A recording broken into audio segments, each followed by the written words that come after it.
পবিত্র হজ। হজে সাফা মারোয়া পাহাড়ে ছোটাছুটি কেন করতে হয়? হজরত হাজেরা আলাইহিসালামের জীবনের অবিস্মরণীয় একটি অধ্যায় সাফা ও মারোয়া পাহাড়ের মাঝে তার সেই ৭ বার ছুটে চলা। তাবাক্কুল, নির্ভরতা, ধৈর্য এবং আল্লাহর প্রতি অটল বিশ্বাসের এক অনন্য দৃষ্টান্ত এই ঘটনা। আল্লাহর নির্দেশে ইব্রাহিম আলাইহিসালাম যখন স্ত্রী হাজেরা ও দুগ্ধপোষ্য পুত্র ইসমাইল আলাইহিসালামকে নির্জন মরুভূমিতে রেখে যান, তখন সেই স্থান ছিল জনমানবহীন। পাথেও ফুরিয়ে এলে তৃষ্ণায় কাতর হয়ে পড়েন শিশুপুত্র ইসমাইল। হাদিস শরীফেও সাইর গুরুত্ব বিশেষভাবে বর্ণিত হয়েছে। রাসূলুল্লাহ সাল্লাল্লাহু আলাইহি ওয়াসাল্লাম নিজে সাই করেছেন এবং সাহাবীদেরও তা করার নির্দেশ দিয়েছেন। সাইর গুরুত্ব ও ফজিলত। সাফা মারোয়াতে সাই করা হজ ও উমরার অপরিহার্য অংশ। কোরআনুল কারিমে আল্লাহ বলেন, নিশ্চয়ই সাফা ও মারোয়া আল্লাহর নিদর্শন সমূহের অন্তর্ভুক্ত। সুতরাং যারা কাবাঘরে হজ বা ওমরা করে তাদের জন্য এ দুটিতে প্রদক্ষিণ করাতে কোনো সমস্যা নেই। সূরা বাকারা আয়াত ১৫৮। কাতর সন্তানের জন্য পানির খোঁজে ব্যাকুল মা হাজেরা সাফা পাহাড় থেকে মারোয়া পাহাড়ে ৭ বার দৌড়াদৌড়ি করেন। তার এই অদম্য চেষ্টা ও আত্মনিবেদনের পুরস্কার হিসেবে আল্লাহ জমজম কূপের মাধ্যমে পানির ব্যবস্থা করেন। সহিহ বুখারী হাদিস ৩৩৬৪। হাজেরা আলাইহিসালামের সেই ঐতিহাসিক ত্যাগ ও আল্লাহর উপর নির্ভরতার স্মৃতিকে জীবন্ত রাখতেই হজ ও উমরায় সাফা মারোয়া পাহাড়ে সাই করা হয়। হাদিস শরীফেও সাইর গুরুত্ব বিশেষভাবে বর্ণিত হয়েছে।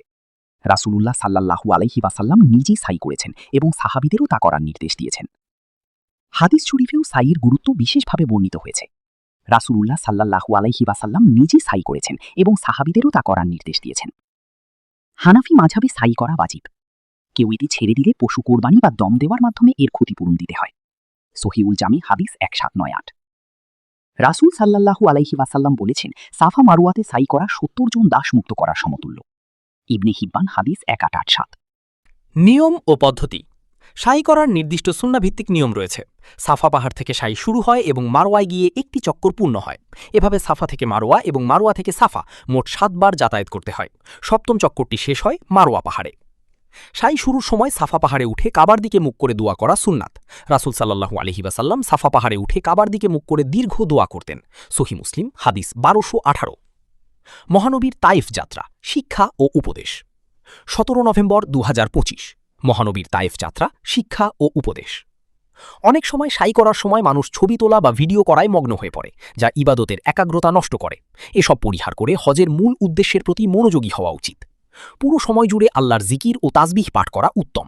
পুরুষদের জন্য সাফা ও মারোয়ার মাঝখানে নির্দিষ্ট ২টি সবুজ চিহ্নের মাঝে দ্রুত চলা বা মধ্যম গতিতে দৌড়ানো রমল সুন্নাত। তবে নারীরা স্বাভাবিকভাবে হেঁটে সাই সম্পন্ন করবেন। সহিহ বুখারী হাদিস ১৬৪৪। সাই করার সময় অজু থাকা উত্তম হলেও বাধ্যতামূলক নয়। আধ্যাত্মিক শিক্ষা ও তাৎপর্য। সাফা মারোয়ার সাই আমাদের অত্যন্ত গুরুত্বপূর্ণ একটি শিক্ষা দেয়। যে কোনো প্রয়োজনে কেবল দোয়ার উপর নির্ভর করে বসে থাকলে চলবে না, পাশাপাশি সর্বোচ্চ চেষ্টা করতে হবে।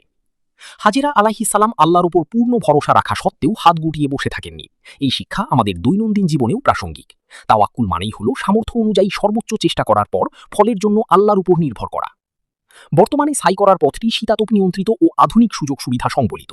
আধুনিকতার এই সুবিধা গ্রহণের পাশাপাশি আধ্যাত্মিক অনুভূতি জাগ্রত রাখা জরুরি। অনেক সময় সাই করার সময় মানুষ ছবি তোলা বা ভিডিও করায় মগ্ন হয়ে পড়ে, যা ইবাদতের একাগ্রতা নষ্ট করে। এসব পরিহার করে হজের মূল উদ্দেশ্যের প্রতি মনোযোগী হওয়া উচিত।